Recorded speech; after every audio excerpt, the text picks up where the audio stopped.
안녕하십니까. 외교부 서포터스 모파랑이 전해드리는 외교 소식 위클리 모파뉴스 앵커 장정윤입니다. 첫 소식입니다. 우리나라가 지난 9월 27일 비엔나에서 개최된 제67차 국제원자력기구 IAEA에서 19번째 이사국으로 선출되었습니다. 유엔 산하의 전문 독립기구인 IAEA에서 우리나라가 이사국으로 선출된 것은 1957년 가입 후 19번째인데요. 자세한 소식은 장수영 기자가 전해드리겠습니다. 네, 오스트리아 빈에 나와 있는 장수영 기자입니다. 지난 9월 28일 비엔나에서 개최된 제67차 국제원자력기구 IAEA 총회에서 한국이 2023년부터 2025년 임기 극동그룹 이사국에 선출되었습니다. 이는 1957년 가입한 이래 19번째 이사국 진출이며 원자력 5대 강국인 우리나라의 위상을 반영하는 것으로 평가됩니다. IAEA 이사국 수임을 통해 한국은 핵 비확산뿐만 아니라 기후변화 대응 및 에너지 안보 측면에서도 국제사회의 관심이 높아진 원자력 분야에서 적극적인 역할을 수행할 수 있는 좋은 기반을 갖게 되었습니다. 특히 외교부는 앞으로 지속적인 도발을 자행 중인 북한의 핵 문제, 핵 비확산 체제를 위협하는 이란의 핵 문제, 인간 안보와 직결된 후쿠시마 원전 오염수 등 IAEA의 제반 논의에 적극 참여하고 IAEA와의 협력을 강화하며 글로벌 중추 국가로서 원자력 분야에 대한 국제적 기여를 증진해 나갈 것이라고 합니다.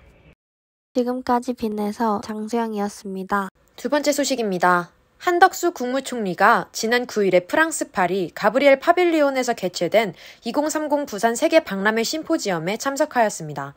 더불어 한 총리는 프랑스 외에도 덴마크, 크로아티아, 그리스 총 4개의 유럽 국가를 방문하였습니다. 자세한 소식은 이세희 기자가 전해드리겠습니다. 네, 파리에 나와 있는 이세희 기자입니다. 한덕수 국무총리는 10월 8일에 출국하여 6박 8일간 프랑스, 덴마크, 크로아티아, 그리스, 유럽 4국 순방에 나섰습니다. 한 총리는 먼저 10월 9일 프랑스 파리에서 개최되는 2030 부산 세계박람회 심포지엄을 찾아 한국의 2030 세계박람회 유치 의지와 부산의 특장점을 알렸습니다. 이날은 개최지 선정일인 11월 28일로부터 50일 전으로 심포지엄에는 국제박람회기구 BIE 회원국 대표들을 포함한 국내외 부산 세계박람회 관련 인사들이 참석하였습니다. 한 총리는 같은 날 엘리자베스 보름 프랑스 총리와 회담을 열고 양국관계 발전 방안을 논의하였습니다. 한 총리는 10일서부터 11일에는 포괄적 노셋 전략적 동반자 관계인 덴마크를 공식 방문하였습니다. 국무총리의 덴마크 방문은 10년 만입니다.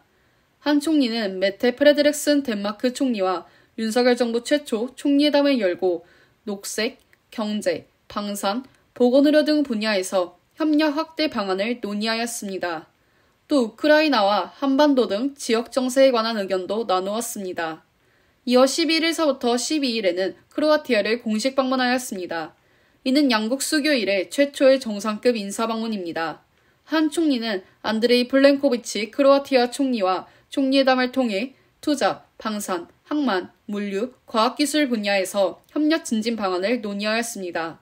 한 총리는 끝으로 12일서부터 14일 그리스를 공식 방문해 키리아코스 미초타키스 총리와 회담을 하였습니다.